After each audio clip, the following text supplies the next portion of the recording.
In a quiet neighborhood in the American South where life moves as slowly as a melancholy jazz tune warmed by a touch of sunlight, there stood a small house tucked away at the end of Willow Street. It wasn't flashy or fancy.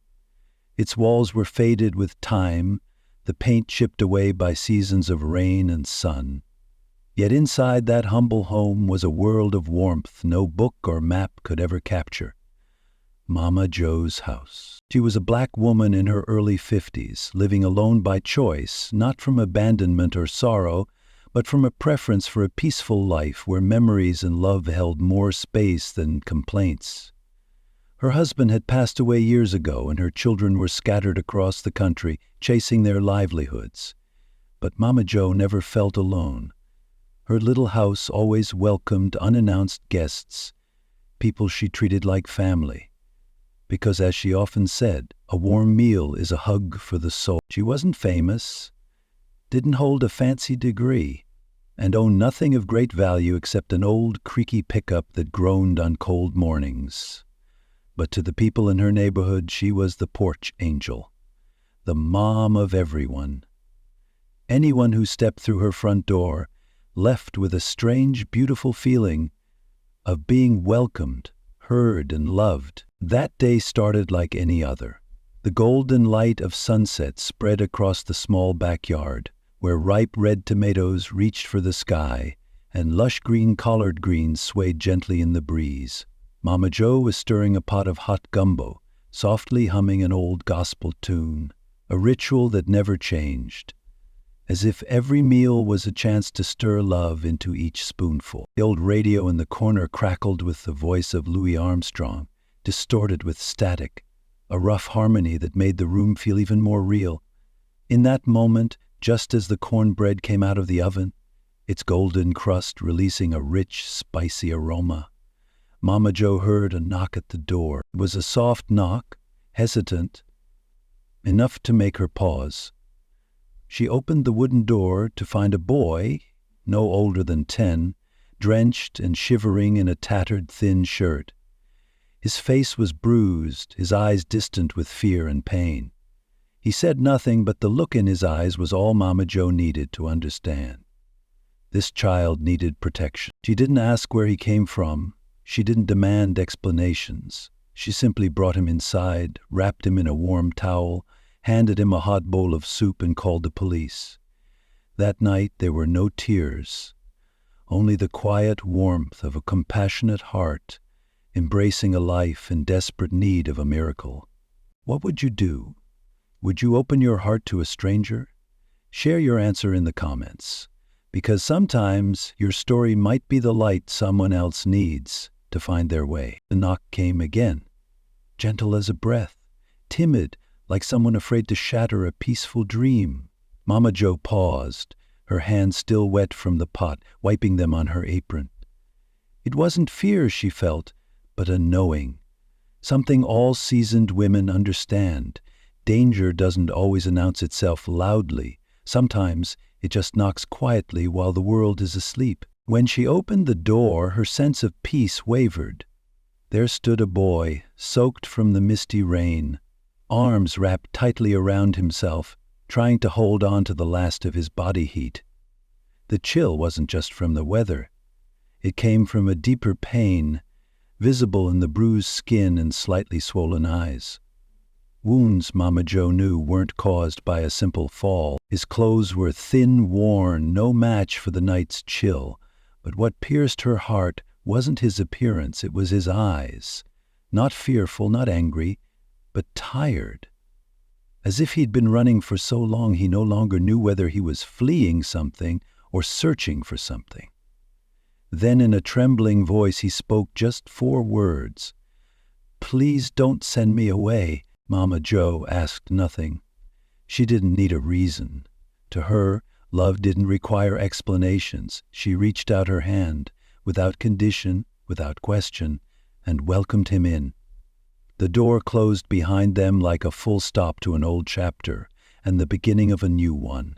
Not just for the boy, but for the 72-year-old woman who had always believed that a front door was meant to connect, not separate. In Mama Joe's kitchen, the golden light wrapped around the boy like an invisible shawl.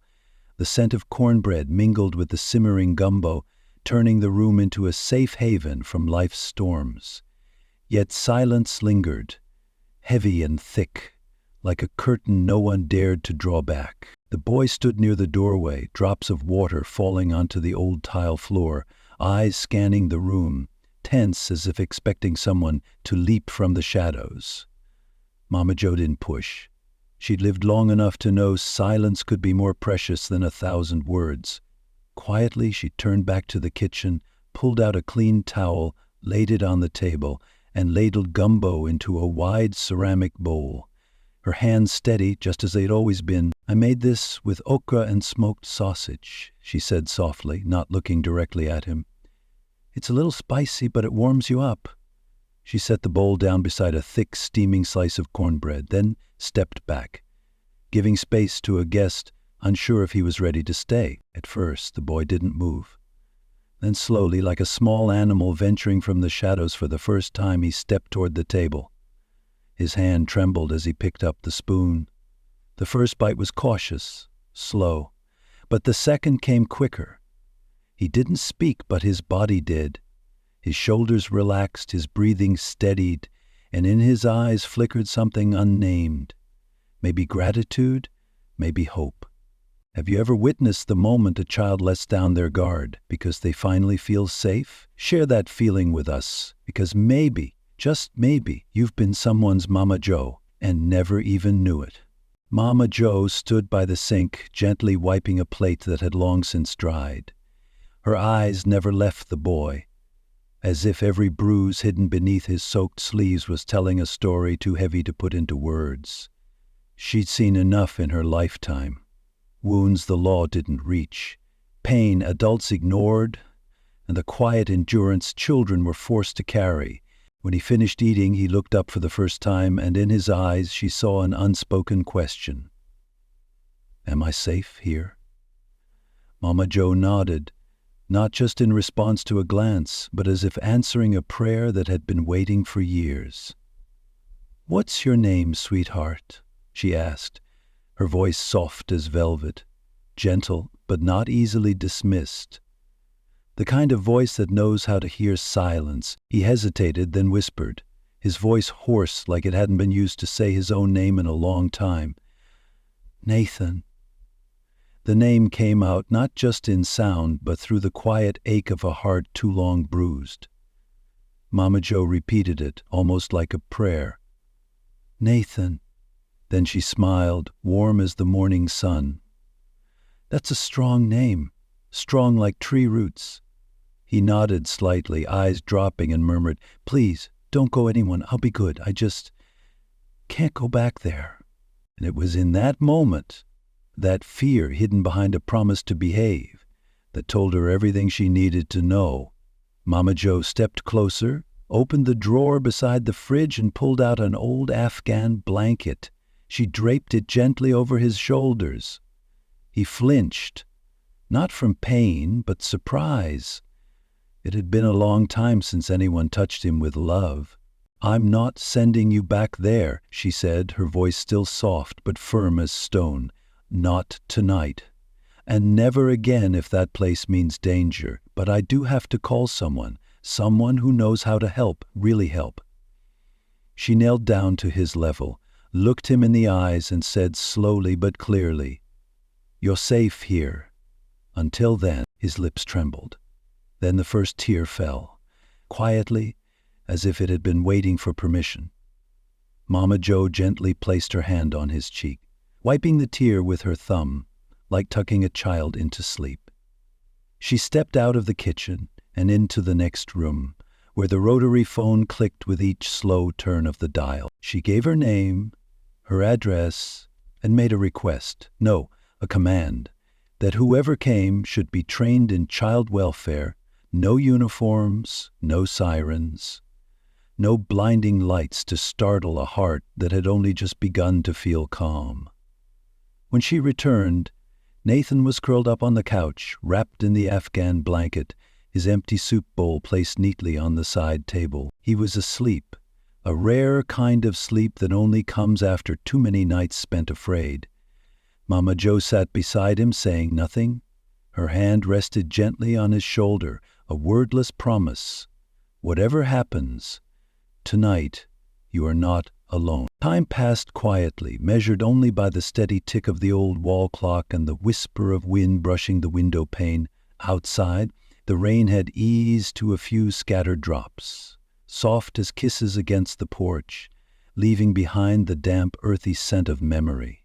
Inside, Mama Joe stayed awake. She sat in her worn armchair, facing the couch, a wool shawl draped around her shoulders, her hands folded in her lap. Her gaze never left the sleeping boy. There was something sacred in protecting a child who didn't yet know how to ask for help. She had cared for many children before, welcomed broken spirits, nurtured them with unconditional love. But Nathan carried a silence that stopped you in your tracks, a stillness that reached deep into the heart. As morning light filtered through the lace curtains, Mama Joe heard a knock at the door. It was firm, not harsh, just as she had asked. No sirens, no uniforms, no flashing lights to scare a tender heart back into fear. A woman stood outside, mid-40s, hair tied back, holding a clipboard, her sharp eyes softened by kindness. Her name was Raymond, a caseworker from Child and Family Services. They sat in the kitchen, far enough so Nathan wouldn't hear, but close enough that he'd still feel the safety surrounding him. Mama Joe poured her a mild cup of coffee and recounted what she'd seen. The bruises, the fear in his eyes, the way he flinched from kindness. Miss Raymond nodded, her mechanical pencil clicking softly as she made notes. "He's run away before," she murmured, more to herself than to Mama Joe. But this time, someone opened the door. When it was time to wake the boy, Mama Joe insisted on doing it herself. She sat beside him, placed a hand gently on his shoulder, and whispered his name like a lullaby in reverse. Nathan opened his eyes, confused, alert, as if afraid someone would come to take him away. But then he saw her, just her, and the fear eased, not gone, but quieter. "Nathan, sweetheart," she said gently, "there's a kind lady here who wants to help you. She won't hurt you, but we need to talk about the next steps." He sat up slowly, hugging his knees. He didn't look at Ms. Raymond, only at Mama Joe. "Do I have to go?" he asked. It wasn't resistance. It was resignation, the acceptance of a pain he no longer knew how to fight. Mama Joe took his hand, her fingers softly tracing his tiny knuckles, an unspoken vow. "Not now, and not back to that place. That's never going to happen again, do you hear me?" Ms. Raymond knelt beside him, her tone still professional, but full of honest compassion. "Nathan, we're going to find you a safe place, a foster family who will love you. But for the next few days, if Miss Josephine agrees, you can stay here. We'll figure everything out together." Mama Joe wasn't surprised to hear them use her full name. She just nodded, steady and sure. "He's already got his own room," she said, even though it had gathered dust for years. It had once belonged to her grandson, but the bed was still there, and the comforter still smelled of lavender soap. "And my fridge is full for the week. I don't need any assistance. I just need to know he'll never go back to that hell again." Nathan looked at her, puzzled. In his eyes a strange light flickered, not quite trust, but no longer despair. Mama Joe helped him off the couch and led him to the spare room with pale yellow walls, where old baseball posters clung to the years. She looked at him and said, "In here, you can take your heart apart, one piece at a time. Nobody's going to force you." That morning, she took him to the grocery store, not for toys Mama Joe didn't spoil, but to pick out socks without holes, his own toothbrush, and an old denim jacket Nathan chose himself, with a smile so faint it almost wasn't there. But Mama Joe saw it. She always did. The days that followed weren't magical. Nathan didn't smile much. He didn't talk much. He still flinched at sudden footsteps, still pressed his lips tight when someone got too close, and sometimes he forgot how to speak at all. But every time he broke, Mama Jo was there, to gently piece him back together. She taught him how to stir broth so it wouldn't burn, how to shell peas with patience, and how to read the weather by the rustle of leaves. And Nathan, he began to trust, not with words, but through action. He set the dinner table without being asked. He leaned his head on her shoulder every Sunday afternoon when the radio played gospel music. A week later, Ms. Raymond returned with news. A family was ready to foster Nathan. He didn't cry, but his hands trembled as he packed his backpack, some clothes, a book Mama Jo gave him, and a little notebook he'd kept under his pillow. On the first page, written in Mama Jo's careful handwriting, "You are seen, you are safe, you matter." He stood at the door, backpack slung over one shoulder, eyes fixed on the wooden steps. "Will I ever see you again?" he asked, his voice thick and sincere. Mama Jo, 72 years old with a heart that had never broken, placed her hand on his cheek and smiled. "Of course, sweetheart. I'll be right here, and whenever you're ready, this door will still be open. This home never closes to someone who needs love." Nathan nodded, lips pressed tight, then turned to follow Ms. Raymond. Mama Jo stood in the doorway, one hand resting lightly on the wood, watching his small figure disappear around the corner. The house fell into silence again, but not the silence of loneliness. Something had taken root, alive, quiet. She didn't yet know that it was her Gumbo, her listening silence, and the simple act of truly seeing a child that had planted a seed in his soul bigger than the whole of Willow Street. The days after moved slowly, as if time itself stretched to fill the gap. Mama Jo returned to her routine, gospel music on the radio at dawn, cornbread in the oven by 7 a.m., gardening in the afternoons. But the quiet inside the house had changed. It wasn't loneliness. Mama Jo had lived alone for years. But since Nathan left, the stillness carried echoes. The soft steps of a child on wooden floors, the clink of a spoon against a ceramic bowl, the hesitant voice of a boy learning to read out loud, shaky, slow, but determined. As for Nathan, his journey had taken a new turn, each step lined with uncertainty. The foster home on paper was safe. Clean clothes, warm meals, his own room. But no dish smelled like Mama Jo's Gumbo, and no one said his name with the same gentle reverence. His new guardians were kind but distant, like people trying to do the right thing through the thick fog of a system. School was even worse. Nathan was quiet, withdrawn, out of sync. Classmates mistook his silence for arrogance or oddness. But every morning before class, Nathan opened his small notebook and traced the words Mama Jo had written. "You are seen, you are safe, you matter." One page. But for him it was a compass. It didn't fix everything, at least not right away, but it kept him steady. By middle school, Nathan surprised even himself by joining the debate team, and he discovered something powerful. Words could be armor, logic and sword.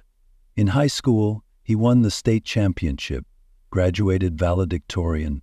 With a scholarship, he entered college not just to succeed, but to build something greater than himself. The years turned like chapters in a well-worn book. Nathan went on to study law, interned for top judges, volunteered in youth advocacy programs, carrying a sacred vow to protect the vulnerable. He had no parents on paper, no family legacy. But Mama Jo's words, that was his inheritance. For Mama Jo, life slowed in the most beautiful way.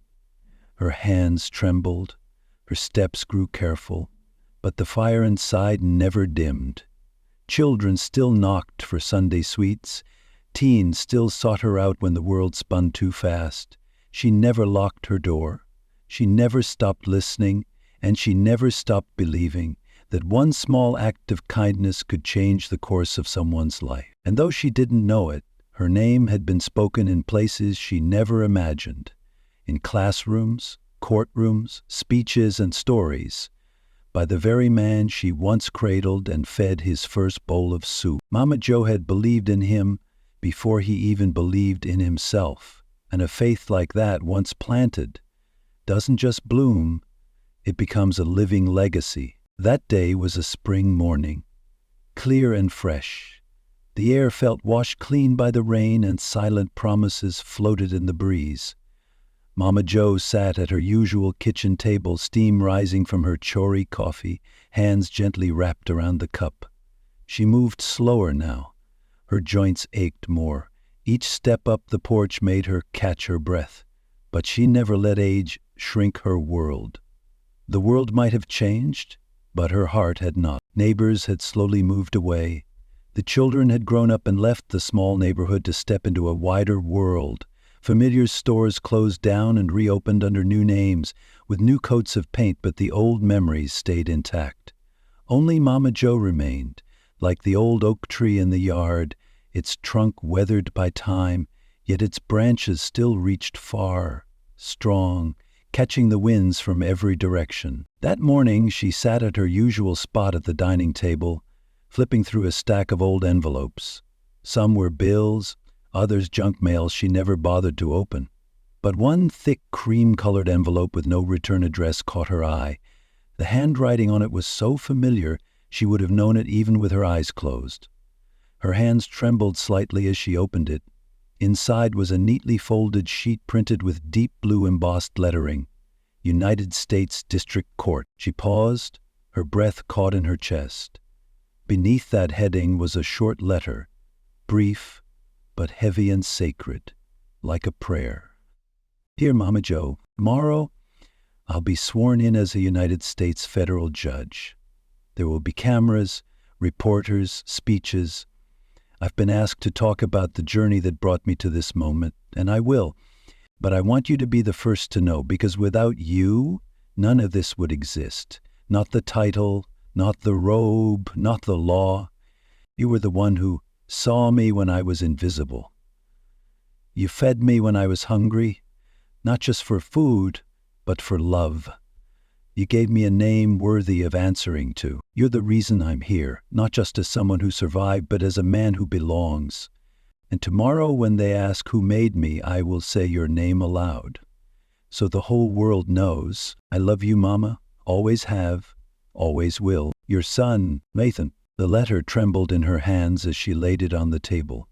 Her eyes blurred, not from sadness, but from the flood of memories pressing into her heart. She looked out the window, needing nothing more, not recognition, not awards, not parades. She was full, in a way nothing else on earth could ever replace. She had always believed in the small things, a hot meal, a listening ear, a place to rest. And now, one of those small things, a simple gesture, a bowl of soup, an open-armed hug, had become something miraculous. She closed her eyes and saw Nathan, now tall and strong, standing before a room full of people who would hang on his every word, unaware that the strongest thing in that courtroom was the memory of an old woman in Georgia who once ladled gumbo into a chipped porcelain bowl and whispered, "You're safe now." The swearing-in ceremony was broadcast nationally, live online, flooding news headlines and updates. Mama Joe didn't have a computer, but the neighbor boy, Jamal, brought over an old laptop. He placed it on the coffee table in the living room, beaming as if about to share a beautiful secret. "You gotta see this, Miss Joe," he said with a wide grin. "Have you ever considered that something small you do today, a kind word, a meal, a simple gesture, might pave someone's golden path tomorrow? Never underestimate the power of ordinary kindness." Mama Joe sat upright, hands clasped tightly as the screen flickered to life.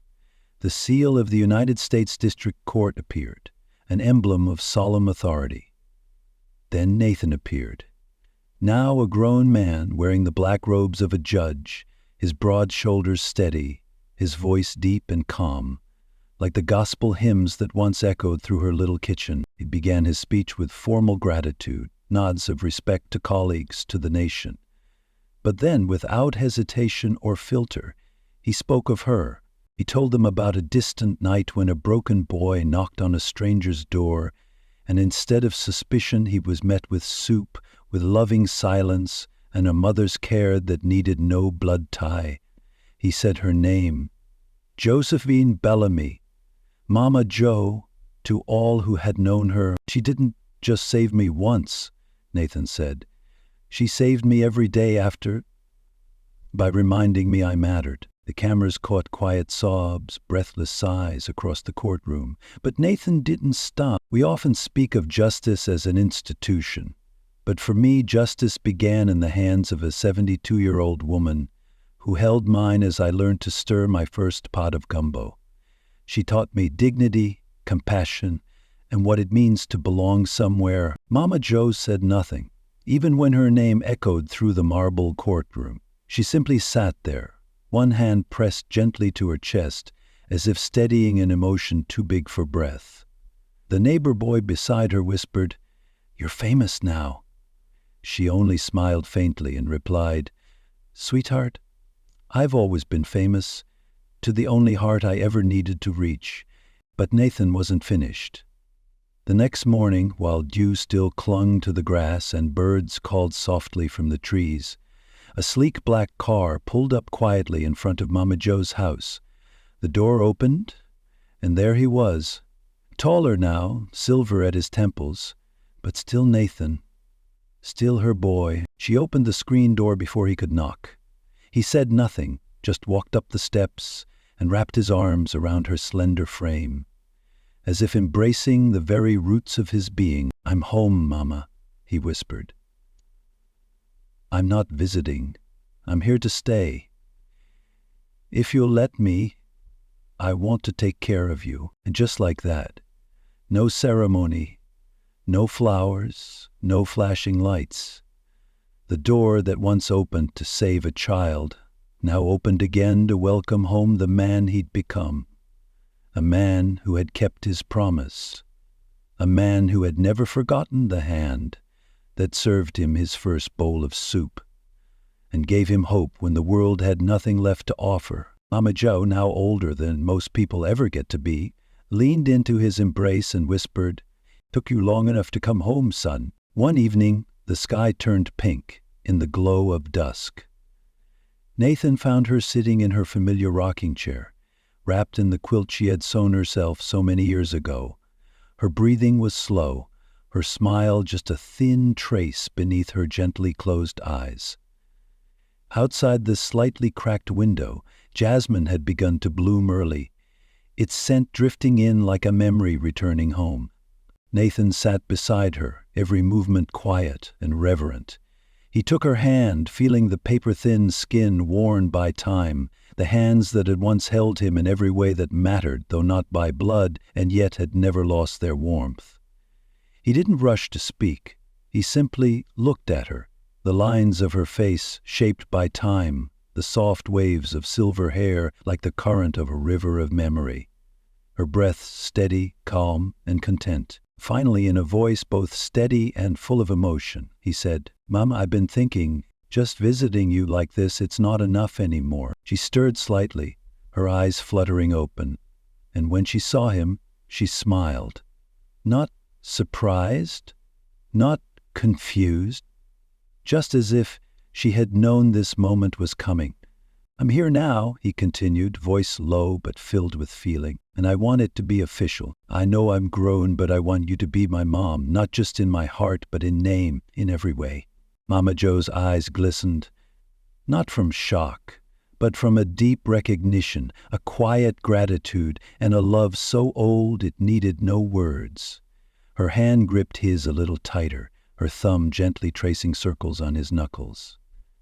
Just like she used to do on nights when a frightened little boy couldn't fall asleep. "You've always been my son," she whispered, softer than the creak of the wooden floor. "From the moment you knocked on my door, baby." Nathan leaned down and kissed her forehead, not as a ritual, but as a vow written not in blood, but in something more lasting, an unbreakable bond. That night, under the roof where their story began, Nathan filled out the paperwork for legal adoption, something that had always been true in his heart, now becoming true on paper. He signed her name with reverence, Josephine Bellamy, now legally his mother, but more importantly, the mother he had chosen. Mama Jo had never needed a legal title, but Nathan wanted it, not to change her, but to honor who she had always been. From that moment forward, he called her Mom, with no hesitation, no need to explain, just truth, pure and full. What do you think about choosing someone to be your family, not by blood, but by heart? Have you ever had a Mama Jo in your life? Leave a comment and share, because sometimes your story might be the healing someone else needs. If this journey touched your heart, don't forget to hit like, subscribe to the channel, and turn on the notification bell so that every day can start with a story full of love and lasting lessons.